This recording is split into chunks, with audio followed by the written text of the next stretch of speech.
Hello, welcome to my channel. Thank you for stopping by. In today's video, we're going to be trying out the new Fenty Blurring Skin Tint. If you want to see my opinions about this blurring skin tint, just keep on watching. And if you're new here to my channel, hello, my name is Paulina. Thank you for stopping by, and let's get started with this review. Before we get started, I just want a disclaimer that I did bought this with my own money, and also if something does work for me, it doesn't mean that it's not going to work for you. Or if something does not work for me, it doesn't mean it's not going to work for you. I think at the end, it's just a review. I'm just letting you my thoughts and opinions. And yeah, so let's get started. We are nice and zoom in so you can see my skin. And as you can tell, my skin is not perfect. I do have a lot of discoloration. I do have acne. I have texture. I do have high hopes for this blurring skin tint because it does claim it's a light to medium and it's supposed to blur your imperfections. So we shall see if it's going to work. And I did moisturize my skin. I used the Eaze Free Daily UV Defense Sunscreen. I love this product. This sunscreen is the best thing out there. I really like it for my skin. It's very lightweight. So I did apply that on my skin. For one side of my face, I'm going to apply the Rare Beauty Illuminating Primer because I want to see what effects it has with the primer. So on this side of my face, I'm going to use the primer. The blurring skin tint does come in a package like this. It's a very small package and you do get 1.08 ounces of product, and it comes like this in a little dispenser tube. It's very like silicone type, it feels like. And I did pick up mine in shade number 3. On their website, they do have like little cards letting you know if you use a Pro Filter foundation, it's going to tell you what blurring skin tint might work for you. I did pick up mine in shade number 3. And you do get 1.08 ounces of product, and it does retail for $29.50. And it says it's a light to medium coverage. And when you open it up, it does come like in a little squeezy tube. So one side of my face, I'm going to be applying that primer, the illuminating primer from Rare Beauty. So I'm going to apply it on this side. As you could tell, that primer did give me a little bit of luminosity, a little bit more life to my skin. Compared to this side, it looks very dull. So we'll see how this blurring skin tint is going to work on my skin. Like I said, I do have very problematic skin. I do have skin texture. And also right now, my skin is very dry. During the summer, sometimes it's very oily. But right now with spring and then with allergies, my skin is very dry. So we're going to see how this works on my skin. I see a lot of people apply it like this. So I'm going to do that. Okay, I'm going to start off with this. To blend this blurring skin tint, you can use your fingers, but I'm going to use a brush just because it's more cleaner. And I'm going to use this It Brushes by Ulta. I'm going to be blending this out.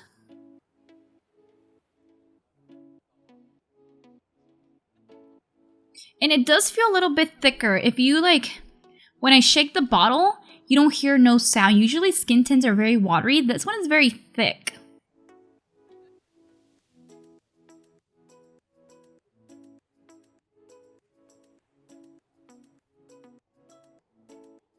It has a nice smell to it. It's not very overpowering and it doesn't smell like chemicals. It does have like a really nice scent to it. You can tell, okay, so I blended it out and you can tell like it did give me like a little even base on this side. My skin looks a little bit more even out. It looks a little bit more smooth. So I added like 3 drops on this side. So I'm going to add a little bit more. Just a little bit.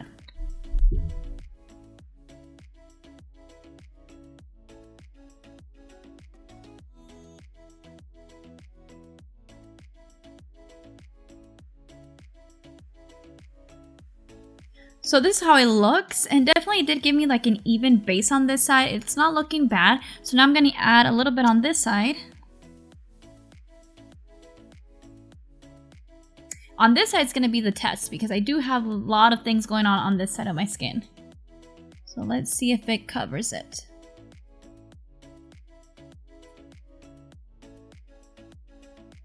With a little bit, it did calm some of my redness. I'm going to add a little bit more.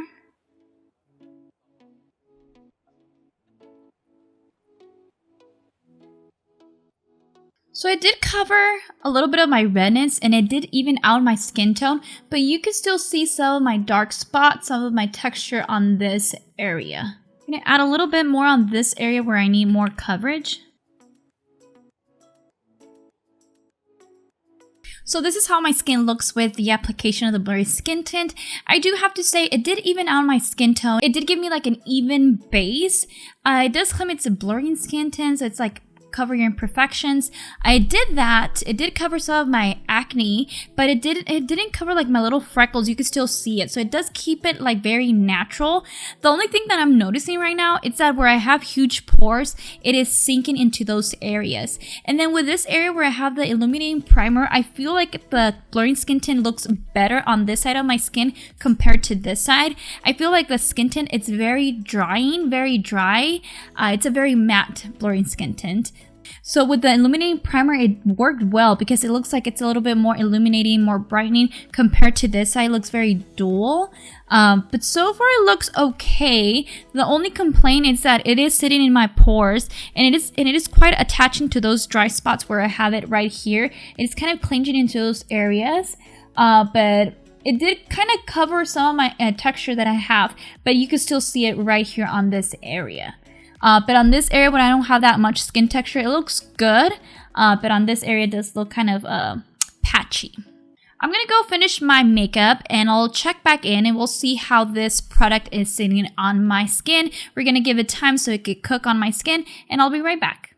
So I completed my face makeup, and this is how the blurring skin tint is looking on my skin. I do have to say that I like how the blurring skin tint is sitting on this side of my skin with the illuminating primer. I feel like my skin looks a little bit more hydrating. It doesn't look dry compared to this side where I just have my SPF. On this side of my skin, it looks very dry, and I feel like it's attaching to those dry patches that I have right here, especially with that texture that I have. I feel like that blurring skin tint, it's attaching to those areas, so it's causing it to be very dry. And compared to this side where I have the illuminating primer, it looks a little bit better. I feel like my skin looks a little bit more live compared to this side. So this side looks better compared to this side. Although this blurring skin tint, it's a little bit more thicker compared to a regular tint. It is very thick, but it feels lightweight on the skin. It doesn't feel heavy, and it blends very well, and it looks like your own skin, but better. If you have perfect skin, you're gonna love this blurring skin tint because it does give you coverage. It does even out your skin, but you still see some of your imperfections coming through, but it's not heavy. It's very lightweight, and I like how it just even out my skin tone. You can still see some of my pigmentation here, some of my acne, and I do feel like where I do have dry spots, it is kind of clinging into those areas. I feel like if you have really oily skin, you're gonna love this product because it does gonna work well with your skin. I feel like this blurring skin tint, it's very matte finish, and I feel like if you do have dry skin, you're probably not gonna like it, but if you have oily skin, you're gonna love it because it's gonna work well with your skin. But overall, it's not bad. I really like how it looks on my skin. It did even out my base, although it didn't give me that much coverage. I like how it just looks very natural on my skin. So far, it looks good. The only thing, it's like I do feel like it's clinging into those dry patches. It also feels like it's going into my pores a little bit, but overall, it doesn't look bad. Is it like the worst product out there? I don't think so. Is it like the best product out there? No. I think it's just in between. I do feel like you need to prep your skin before applying this tint. It's very matte, so you do want to add hydration to your skin in order for it to really work on your skin, because otherwise if you do have dry skin, it's going to be clinging into those dry areas. In my opinion, it's an okay product. But I do hope that this video was helpful in deciding whether or not you want to purchase this product. And thank you for watching, and I'll see you in my next video.